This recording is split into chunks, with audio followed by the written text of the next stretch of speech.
1942, 80 years ago, I took $114.75, every penny I'd saved, and I bought 3 shares of City Service Preferred.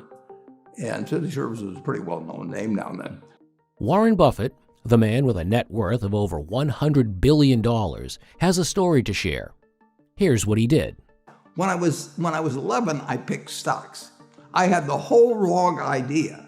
I was interested in watching stocks, and I thought stocks were things that went up and down, and I charted them.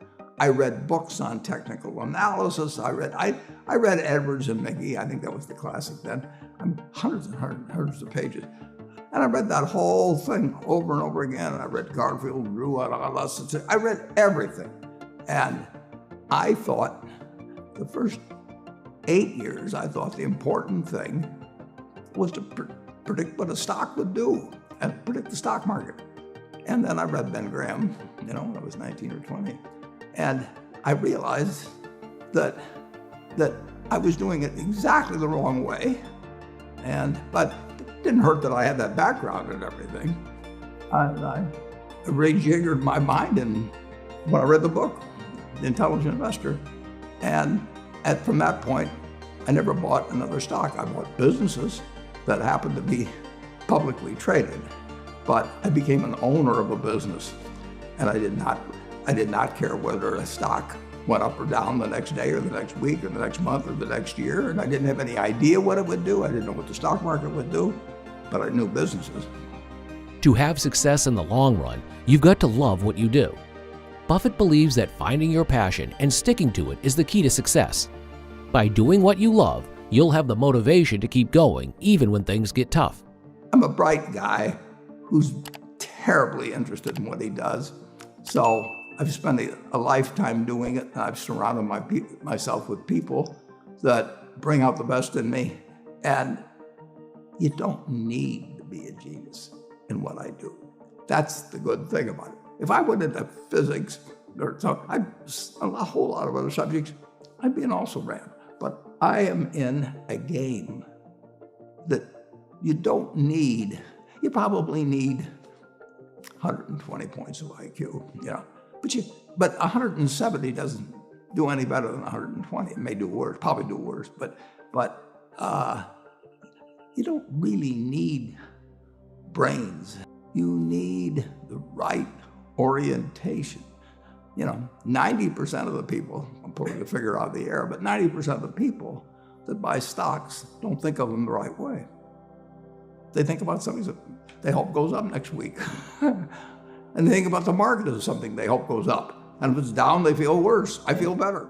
And I hope it goes down when I buy it because I'll buy more. I try to keep my competitive spirit in a game where I can win. I do know this. When I want to do something, I always want to do it big. I put my whole net worth in City Service Preferred, March 11th, 1942. I have never had less than 80% of my money in American business. You can call them stocks, but I see them as American business. Buffett's success speaks for itself. By investing in strong, stable businesses over the long term, he became one of the richest people in the world. I've owned a piece of American business for at least 80% at all times. And, I don't want to own anything else. I want to own a home and things my family wants and all that.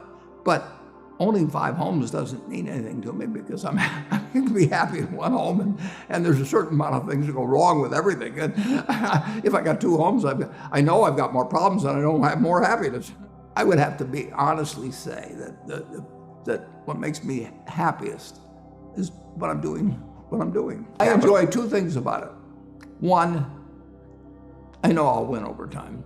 That doesn't mean I'll beat everybody else or anything like that, but I'm in a game that's very, very, very easy if you have the right lessons in your mind about what you're buying. I'm not buying stocks. I'm buying pieces of overwhelmingly American business.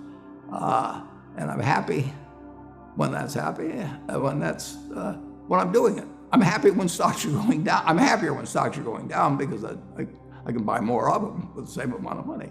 I'd be happy if I was a farmer. I'd want farmland to go down so I could buy more acreage. if I was, it just makes sense. And I'll tell you the second thing I really like. I like being trusted by people. And, I would rather do what I do with partners than do it sitting in a room myself, even though I might make more money that way. I need to know that I think that Berkshire Hathaway is going to be worth more money someday down the road. Not tomorrow. I want it to go down if I'm buying something.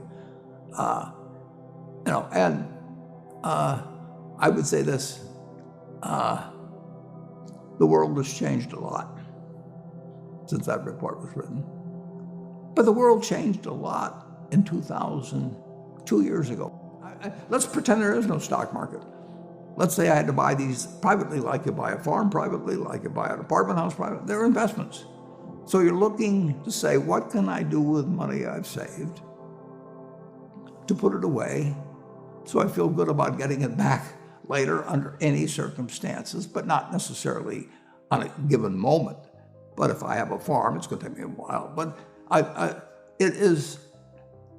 people would be so much better if they actually didn't have a stock market in terms of buying businesses. But, and when you're buying businesses, don't call them stocks. When you're buying businesses, when you're buying apartment houses, sometimes when you're buying raw land, all kinds of things. There's times when you get a chance to act and do something really intelligent. It may happen once every 10 years, once every 20 years.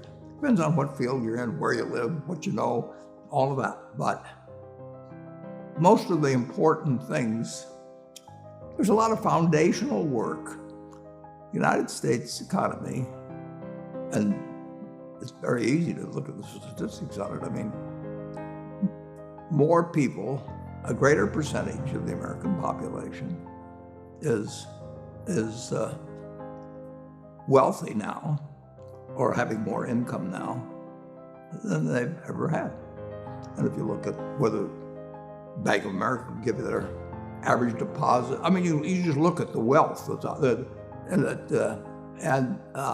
doesn't mean everybody's wealthy, but it does mean relative to any other period of time, people have more money now. They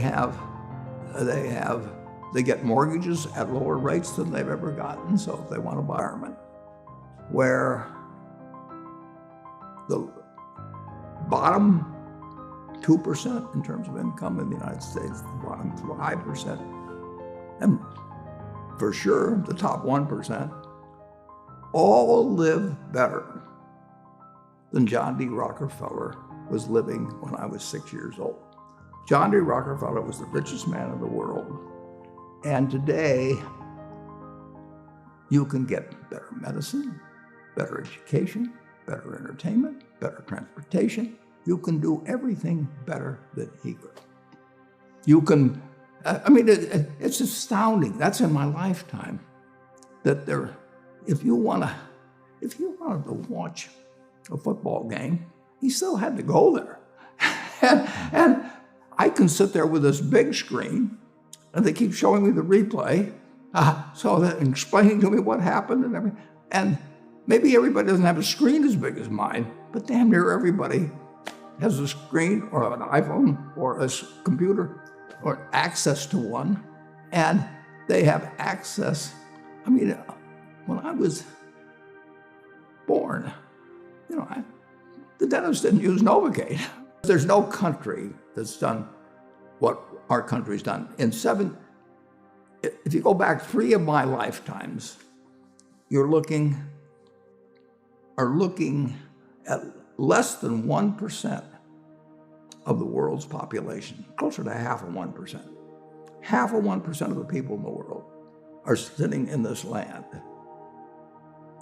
They don't work harder than people in all the rest of the world. I mean, in terms of hours of unpleasant labor, everybody's got hours of unpleasant labor in those days practically. They don't come laden with gold, and they are half of 1%. And they work the same hours, they got the same IQs. They may be a little self-selected in terms of enterprise, in terms of going across oceans and things.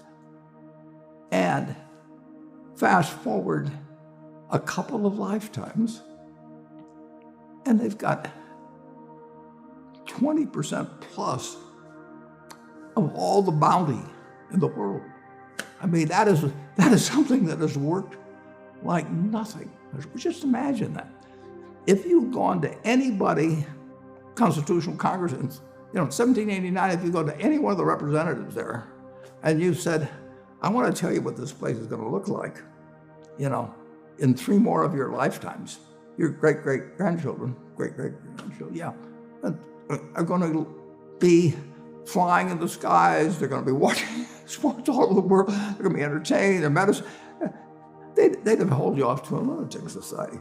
When Thomas Edison did all the things he did, he made some money, but look what we benefit. I mean, we're using it. Yeah. It belongs to us, and it doesn't. If you take what an hour of labor delivered to you 100 years ago, and what an hour of labor delivers to you now for you and your family, it's unbelievable.